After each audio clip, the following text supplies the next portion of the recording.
অসহায় বৃদ্ধার শেষ সম্বল এই বাড়িটুকু দখল করতে এসেছে এলাকার কিছু পাতি নেতা। বিস্তারিত আমরা দর্শক তাদের কাছ থেকে জানার চেষ্টা করব। আসলে আন্টি, মূলত ঘটনাটি কি হয়েছে একটু বলেন আপনি। কি কমু স্যার, আমার স্বামী মরে যাওয়ার আগে উনাগো কাছ থেকে বলে 5,000 টাকা আনছিল। আমি তো এই বিষয়ে কিছুই জানি না। আমার সম্বল বলতে এই পোলা আর এই বাড়ি, আর দেখেন এই ভাঙাচোরা একটা টিনের এই ছোট্ট ঘরটা। এরা আইসে দাবি করতে, এরা যদি দাবি করে, এরা যদি এটা কাইরা চুরে লয়ে যায়, আমি আমার পোলাটারে নিয়ে কই যায় দাঁড়াবো কোন? আমার তো আর যাওনের কোনো জায়গা নেই। দর্শক, আপনারা দেখতেই পারলেন ঘটনাটি আসলে খুবই দুঃখজনক। শুধুমাত্র 5,000 টাকার জন্য কিভাবে এরকম জায়গা সম্পত্তি সহ বাড়ি দখল করতে আসে কোনোভাবেই আমি বুঝতেছি না।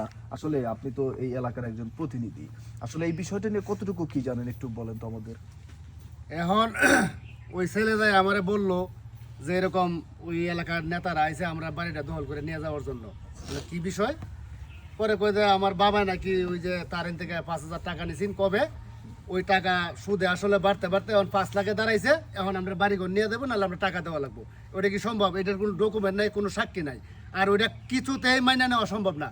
আমার দেহে যতক্ষণ পর্যন্ত এক পোড়া রক্ত আছে ওই বাড়ি দখল করতে আমি কারোরই দেবো না, যত বড় নেতাই হোক আর যত বড় এই হোক। আচ্ছা আচ্ছা, আমরা একটু ওনাদের কাছ থেকে জানার চেষ্টা করি। একটু ওনাদের দেখান তো আপনারা যে দাবিটি নিয়ে আসছেন। আচ্ছা, এইখানে মাস্তানি করেন না, আপনারা যে দাবিটি নিয়ে আসছেন যে 5,000 টাকার এখন 5 লক্ষ টাকাতে রূপান্তরিত হয়েছে, এটা আসলে কিভাবে সম্ভব? টাকায় কি কখনো টাকা জন্ম দেয়? টাকা জন্ম দেয় না। এর স্বামী মারা যাওয়ার আগে অনেক বছর, প্রায় আপনার 15 বছর হবে না রে, 15 বছর আগে আমাদের কাছ থেকে 5,000 টাকা নিয়েছিল। সেই টাকা সুদের উপর নিয়েছিল, কোনোদিন লাভ দেনি, মারা গেছে। এখন সেটা 5 লাখ টাকায় হয়েছে। আজকে যদি টাকা না দেয়, এই ঘর বাড়ি যাই আমরা অর্ডার দিলে আগে যাস না, সব ভাঙাবো, কোনো কিছু থাকবে না। এই জায়গা লিখে দিতে হবে। আরে মেম্বার, এই তুমি আমারে চেনো? তুমি আমারে? আমি কেটা? তুমি যত বড় নেতাই হও, তুমি যত বড় নেতাই হও, তোমার সামর্থ্য নাই। আচ্ছা, একটু সাইলেন্ট থাকি। এত উত্তেজিত হলে তো ভাই এখানে সমাধান হবে না, তাই না? আমরা উত্তেজিত না হই।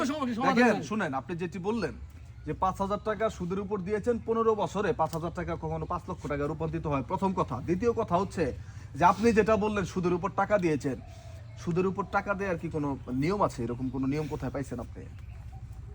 নিয়ম আসলে এটা তো ব্যবসা আমার, বুঝছেন? এটা তো আর ব্যবসা। আর নিছিল তো টাকা, তো নিছিল, টাকা নিছিল। সেই কোনো ডকুমেন্টস আছে আপনার কাছে? হ্যাঁ, অবশ্যই আছে। আচ্ছা, ডকুমেন্ট আছে না?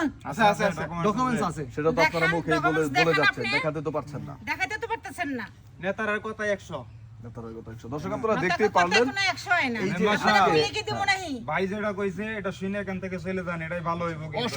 অসম্ভব ভাই, তোমার ভাই না, এই দেশে আরো বড় নেতা আইলেও তোমরা হইছো নেতা আর আমি হইছি জনগণের সাপোর্টের প্রতিনিধি। আমি মেম্বার, জনগণের ভোট দিয়ে আমার মেম্বার বানাইছে।